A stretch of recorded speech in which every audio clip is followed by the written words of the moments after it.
Brand new right here tonight. It was back to the classroom and back to protesting again today for students in Nelson County, pushing back against the school boards, the Board of Education's vote to merge two high schools. Hello, everybody, and thank you for staying up just a little bit late with us tonight. I'm Doug Proffitt. Major staff call-outs left classrooms empty last Thursday and Friday. And tonight there was another protest, this time in New Haven, Kentucky. The WHAS11 night team's Alex Dederer and photojournalist Elijah McKenzie are talking to parents and students about the future of their schools.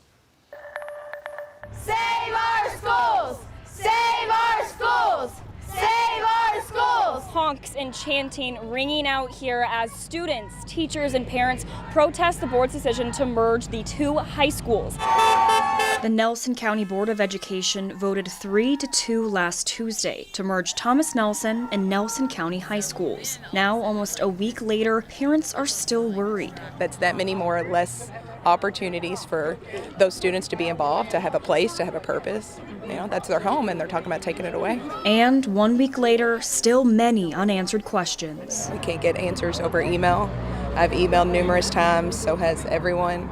No response, no answers. Gathering once again together in protest of the merger, trying to gain visibility and hopefully some answers. I think the community would not have to go to this length if we could just get some transparency and some clarity from the board members that are making this decision. High school students Save our schools! chanting and holding signs, left fighting to save their schools. It wouldn't be a good community for anyone because there would be too many kids and we're rivals, and for a student perspective that's like an athlete, that's not good at all, and we just won't be able to connect, I don't think. Ella Rose Parrish and her mom Melissa are worried about growing class sizes and lost opportunities for students if the schools merge. How many people are going to be lost through the cracks? And the sad part is the people that can do something about it, that can homeschool or go to private school or go elsewhere, they'll do that.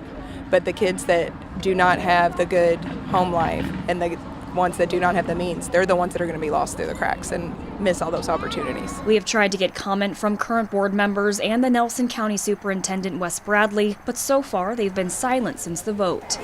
In New Haven, Alex Dederer, WHAS 11 Night Team on your side. This was not the only protest held in Nelson County today.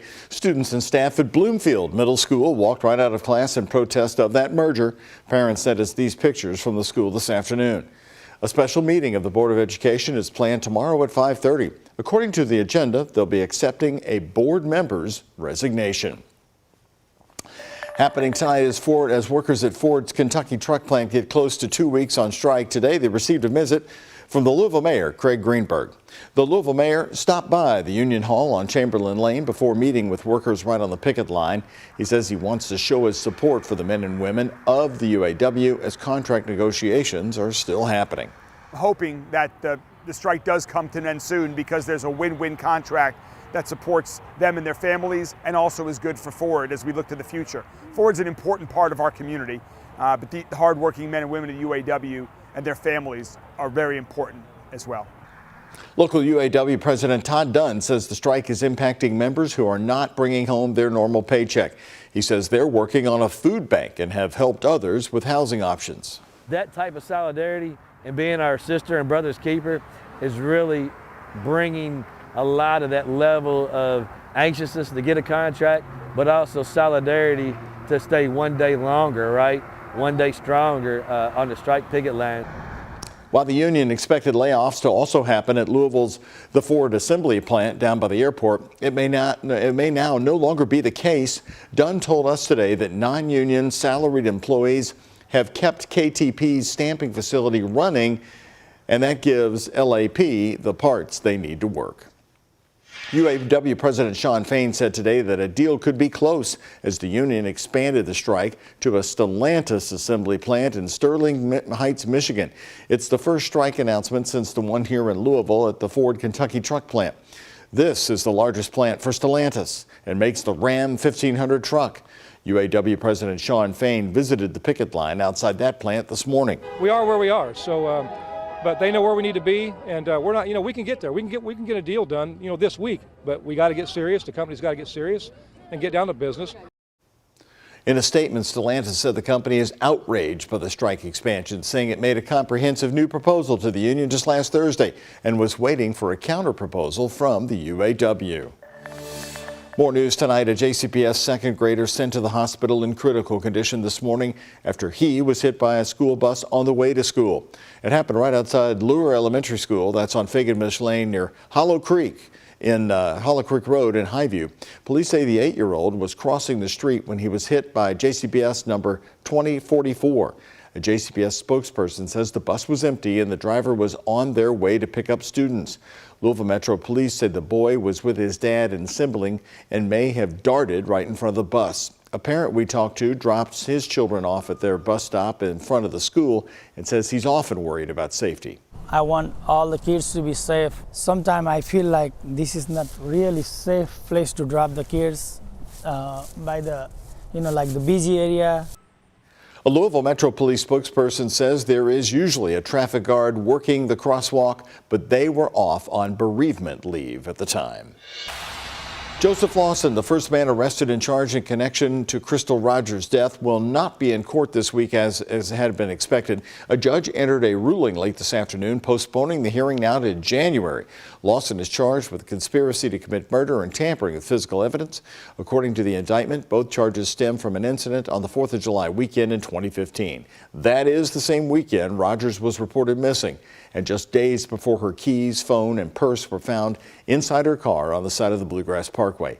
Lawson's currently in custody on a $500,000 bond. His new court date is January 5th, 2024, and it is in Nelson County.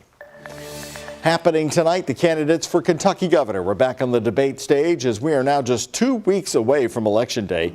KET hosted tonight's debate between Democratic Governor Andy Beshear and Republican Attorney General Daniel Cameron. Much of the debate focused on education, including the need for teacher raises, discipline in the classroom, and learning lost from the pandemic. Our educators deserve a big raise. That's why my proposal is an 11% across the board raise, not just for teachers, but for bus drivers, custodians, mental health counselors. It takes that whole village of a school. And last time, while I did get some record funding for K through 12, they did not mandate in the budget that certain amounts go to raises. And what that meant is some districts did this much and some districts did that much. And we've got to have every single public school district having filled every single one of those vacancies. We need to make sure that we improve the salaries that our teachers have, but also make sure that the environment in which they are learning and teaching is conducive to those things. What would you do differently than what's already been passed and is now in law? Well, I think one of the things that we need to make sure that we focus on is, as the state, we've already had a requirement that there be SROs, but in addition to that, we need to actually put money behind our SROs. The candidates also talked about abortion, the juvenile justice system, and economic investment. When asked if they would run for U.S. Senate if a vacancy came open during their term, both Beshear and Daniel Cameron said no. We have a heads up tonight for drivers in Louisville and New Albany. The Sherman-Minton Bridge renewal team has announced 4 full directional closures starting next month. The westbound lanes of the bridge will be shut down from November 17th through the 20th, and then again December 1st through the 4th. The eastbound lanes will close December 8th through the 11th. They'll also close for 9 days in mid-December, but that schedule hasn't been determined yet. The renewal team says these closures will allow crews to implement the new traffic shift for Phase 4 of the big project. One of the bridges to get around those lane closures will be undergoing some work as well. The Kentucky Transportation Cabinet says repair work to the Clark Memorial Bridge, that's a 2nd Street bridge, will start tomorrow.